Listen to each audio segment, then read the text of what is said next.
Before beginning, I'd just like to acknowledge how honored I am by the opportunity to speak in these series of lectures that are being provided by the Center for European Studies.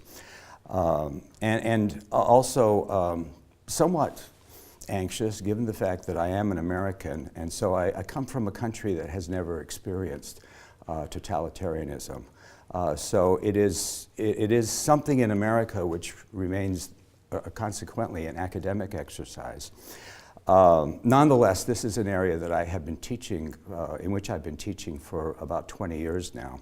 So hopefully I know something that I can pass along to you. At the outset, I want to point out that what I'll be speaking of will be largely where Germany stood in 1935, so a couple of years into the Nazi regime.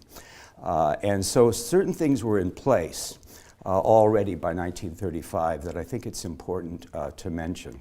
First of all, after the Reichstag fire at the end of February of 1933, the Reichstag fire decrees really took away all of the civil rights of Germans. Rights of assembly, freedom of speech, freedom of the press, these no longer existed, and that's fairly early in the regime. Within a few weeks of that, a law was passed, the Enabling Act, or the Ermächtigungsgesetz, which basically the Parliament voted away its right to make legislation and put that right into the hands of Hitler and his government. A couple of months beyond that, in July, all of the political parties, aside from the Nazi Party, were made illegal. And then in the following year, following the death of the Reich president, Paul von Hindenburg, the military, but also the civil service, needed to swear an oath of allegiance. And that oath of allegiance wasn't to Germany, it wasn't even to the Nazi Party. It was an oath of allegiance to Hitler himself. So I think knowing these four steps that took place in the prior 2 years is important as we analyze the contours of totalitarianism in the Third Reich. I think we need to begin by just asking ourselves, what is a totalitarian regime? It is a system that is built on ideology and terror. These are difficult concepts for people who have been born and raised in a free society, such as the United States. Difficult concepts to come to terms with.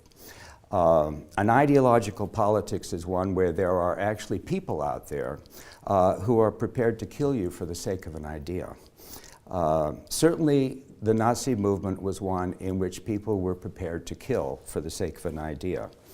These are questions that very early on were dealt with by Hannah Arendt. Hannah Arendt wrote a book in the early 1950s entitled The Origins of Totalitarianism, in which she aims at distinguishing between an authoritarian regime and a totalitarian regime. And she believes that the main difference is that a totalitarian regime has an ideological vision of the world. It claims to have discovered the key to the human past and the human present, which in itself is also a guide to the future. For the Bolsheviks, for Stalin, this ideology is based on dialectical materialism.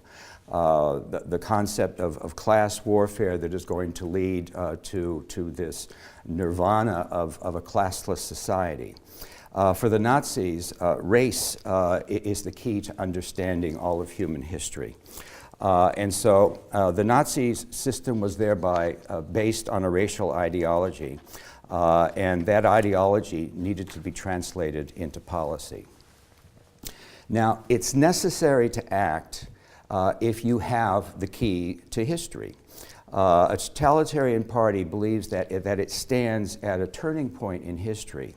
And because of this, it has a historical obligation to implement the ideological vision that it has. If it fails to act, it in fact has committed a tremendous historical sin. And so the parameters, based on that, the parameters of totalitarian action are such that if it means trampling over traditional bourgeois notions of morality, if it means taking extraordinary action that could involve the killing of women and children and other innocents, so be it. It is in fact morally just.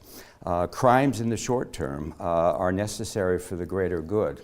Probably the worst case scenario of the ends justifying the means. Extraordinary goals require extraordinary measures. And the great judge of what you're doing is going to be the course of history.